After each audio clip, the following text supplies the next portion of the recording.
Welcome to our channel. Today we how to subscribe with Buildium for automated rent collection easy tutorial step by step clearly. Begin by navigating to the Buildium website. Log in to your account using your credentials. Once logged in, locate the rent collections section on the dashboard. Click on automated rent collection. You will see an option to set up automated payments. Select add new payment method. Choose between bank transfer or credit card as your payment option. If you select bank transfer, enter your bank details as prompted.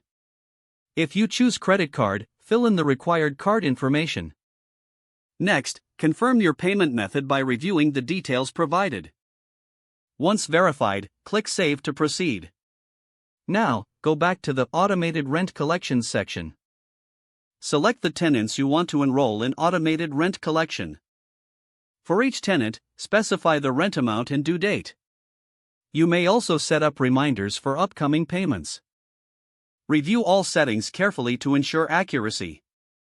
After confirming all details, hit the Enroll button. You should see a confirmation message indicating successful enrollment.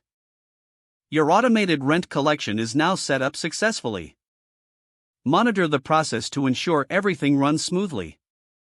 You are ready to enjoy the benefits of automated rent collection through Buildium. If the page does not load, refresh the browser or try again in a private or incognito window. Make sure you are using the correct email address, then retype it carefully to avoid small typos. If your password is not accepted, use the reset option and create a new strong password you can remember. Check your spam folder for verification or security emails, then complete any requested confirmation steps. Enable two-factor authentication if available to improve account security and reduce unauthorized access risk.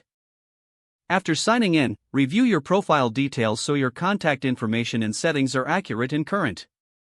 If you see an error message, note it down and try again after restarting your device and internet connection. Log out when you finish, especially on shared devices, to keep your account and payment information secure. If the page does not load, refresh the browser or try again in a private or incognito window. Don't forget to like this video and subscribe to our channel for more step-by-step tech guides.